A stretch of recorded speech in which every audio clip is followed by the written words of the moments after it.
السلام علیکم ناظرین، آپ دیکھ رہے ہیں اسلامک پوسٹ۔ امید ہے آپ سب خیریت سے ہوں گے۔ ناظرین، آج میں آپ کو درود نعمت عظمیٰ کی فضیلت، اس کے وظائف اور اس کی برکات کے بارے میں بتاؤں گی۔ لیکن ناظرین، یہ سب جاننے کے لیے ہمارے ساتھ آخر تک رہیے گا۔ ہماری ویڈیو کو لائک کیجیے گا اور چینل کو سبسکرائب کر دیجیے گا تاکہ آئندہ آنے والے وظائف آپ کو بآسانی پہنچ سکے۔ تو ناظرین، آغاز کرتے ہیں۔ درود نعمت عظمیٰ، یہ درود شریف ایک طرح کا دریائے رحمت ہے۔ اسے پڑھنے والا دریائے رحمت میں غوطہ زن ہو جاتا ہے۔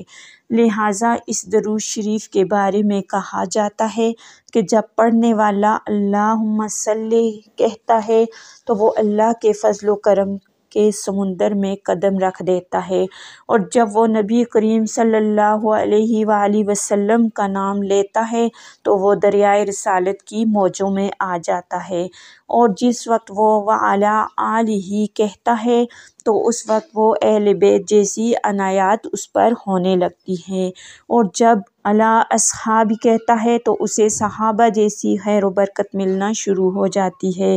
اس درود کے پڑھنے سے گناہ مٹ جاتے ہیں، دل کی تمنائیں پوری ہو جاتی ہیں، روح اور دل کو تر و تازگی ملتی ہے، دلی مرادیں اللہ تعالیٰ پوری کرتا ہے۔ لہٰذا جو شخص اس درود شریف کے فیوز و برکات سے سرخرو ہونا چاہے تو اسے چاہیے کہ درود پاک کو ہر نماز کے بعد کثرت سے پڑھے۔ اگر ایسا نہ کر سکے تو ایک بار ضرور پڑھے۔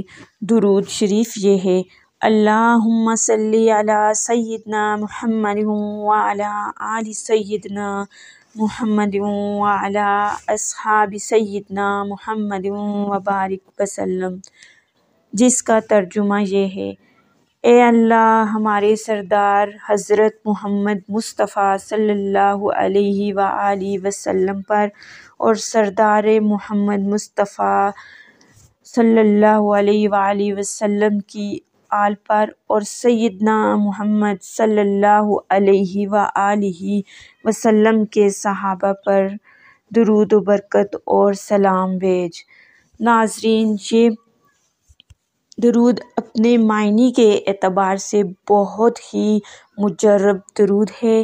اس کے پڑھنے والے کی دلی مرادیں اللہ تعالیٰ پوری کرتا ہے اور اسے دنیا و آخرت میں سرخرو کرتا ہے۔ تو ناظرین، اس درود پاک کا یعنی درود نعمت عظمیٰ کا اہتمام رمضان المبارک میں ضرور کیجیے گا۔